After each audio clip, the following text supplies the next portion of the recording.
Okay, so imagine this. You're at dinner, you take a bite of something, and suddenly your mouth is on fire. Your brain is screaming, danger, heat, abort mission. But you don't. In fact, you might even, reach for another bite. Exactly. It's the ultimate culinary paradox. Yeah. Why do we love things that, well, hurt us? And that is what we are getting into today. Welcome to the deep dive, where we're unpacking the science behind why we crave spicy food. And it all comes down to a word you might not have heard before. Chemisthesis. That's right. Because the first thing to understand, and this is really the core idea, is that spiciness is not a taste. Not like sweet or sour. Not at all. It's not hitting those gustatory receptors. It's chemisthesis. A chemical like capsaicin is directly triggering your body's sensory system, your pain and heat system, through the trigeminal nerve. So we're not tasting anything. We're feeling a chemical eye, an illusion of heat. A very convincing illusion. And to understand it, we have to talk about how a chili pepper basically hacks your nervous system's fire alarm. And that alarm has a name, doesn't it?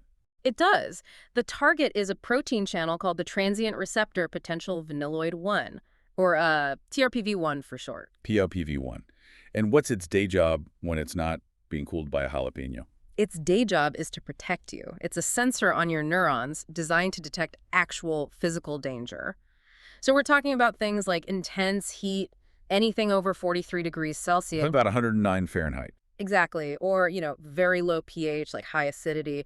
It's the thing that makes you pull your hand back from a hot stove. So capsaicin is like the Loki of molecules, just showing up and messing with the system. It's a perfect analogy. It's a lipophilic molecule, so it slips right into your cell membranes and binds directly to that TRPV1 receptor. And that's the key, the binding event. That's the key, because what it does is it dramatically lowers the channel's activation threshold. So it makes the alarm system hypersensitive. Precisely. All of a sudden, it doesn't need 43 degrees to open. Your normal body temperature, 37 Celsius, is more than enough to trigger it. And when it opens, you get this huge flood of calcium and sodium ions into the neuron.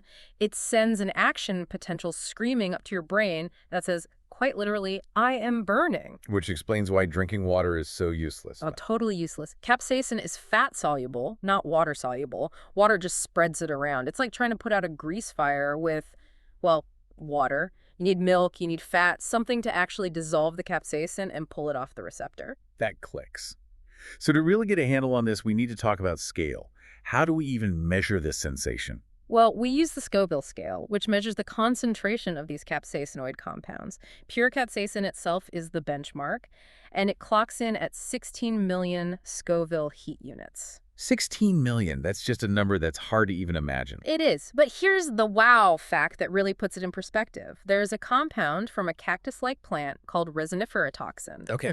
Resinifera toxin measures 16 billion SHU. Wait. A billion. With a B. With a B. 1,000 times hotter than pure capsaicin. It's not a food, obviously. It's a neurotoxin used in pain research. It shows you we're talking about incredibly potent chemicals. We're talking the difference between a lightsaber and the Death Star's main laser. It's a different category entirely. A completely different category. And not all spice is even about heat, Right, like that sinus-clearing blast from wasabi. That's a compound called allyl isothiocyanate. It targets a different receptor, TRPA1, and because it's so volatile, it travels up into your nasal passages. That's why you feel it in your nose. And then there's my favorite, Sichuan pepper. Ah, the buzzing. The buzzing. It feels like a tiny, pleasant electric current. That's called paresthesia, and again, it's a totally different mechanism.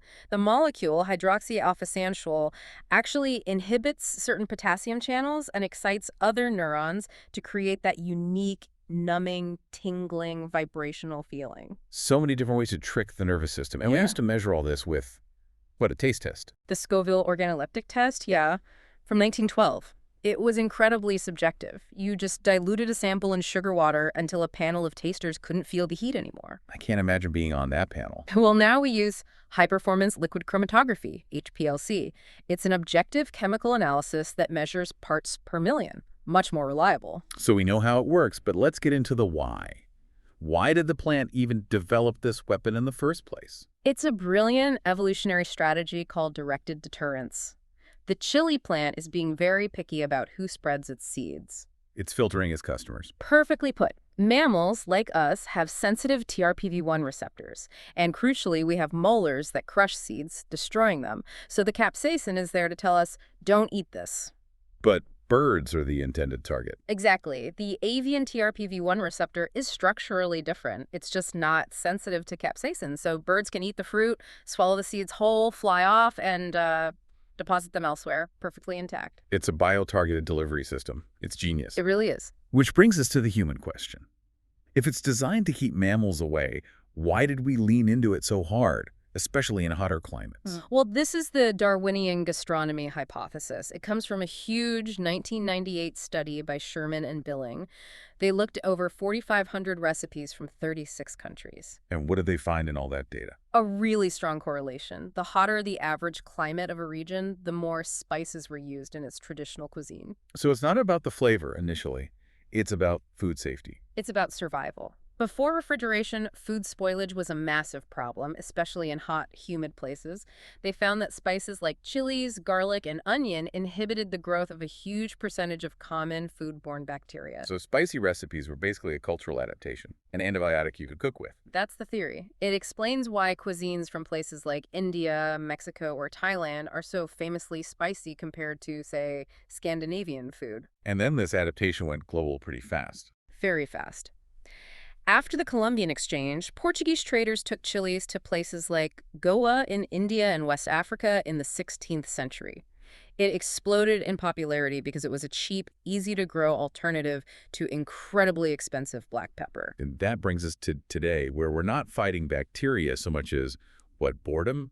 We're actively seeking the pain. Which is a phenomenon the psychologist Paul Rozin called benign masochism. I love that term, benign masochism. It's so accurate.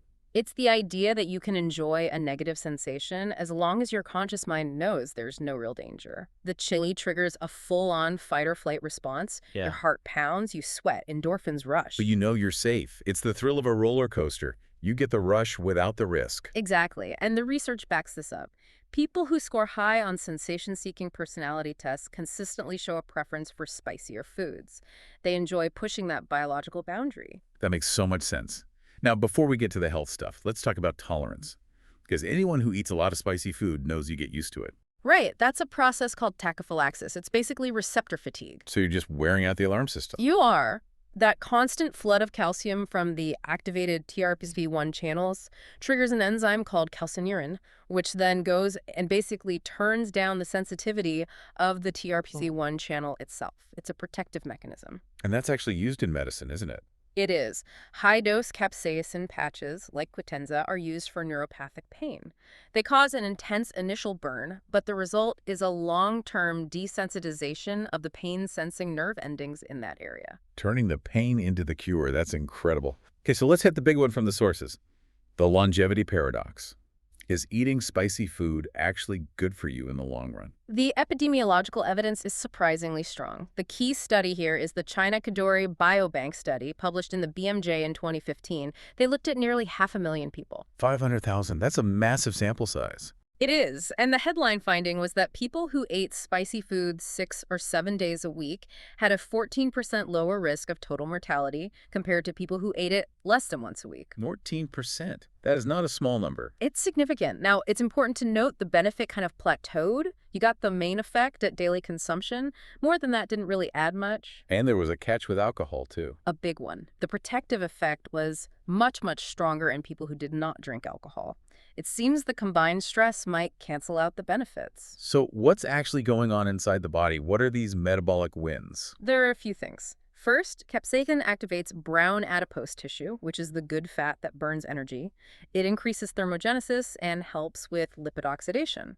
And what about for your heart and blood vessels? When capsaicin hits the TRPV1 receptors in the lining of your blood vessels, it triggers the release of nitric oxide. Oh, the vasodilator. The vasodilator. It relaxes the blood vessels, which lowers blood pressure. It also seems to improve your overall lipid profile. And this even goes down to our gut microbiome. It does. It actually seems to promote the growth of beneficial butyrate-producing bacteria. It sets off a whole chain reaction that helps regulate bile acids and cholesterol. It's really a systemic effect. This all sounds incredible, But there's always a but, isn't there? It seems to be a J-curve where too much becomes a problem. Yes, and this is the critical warning.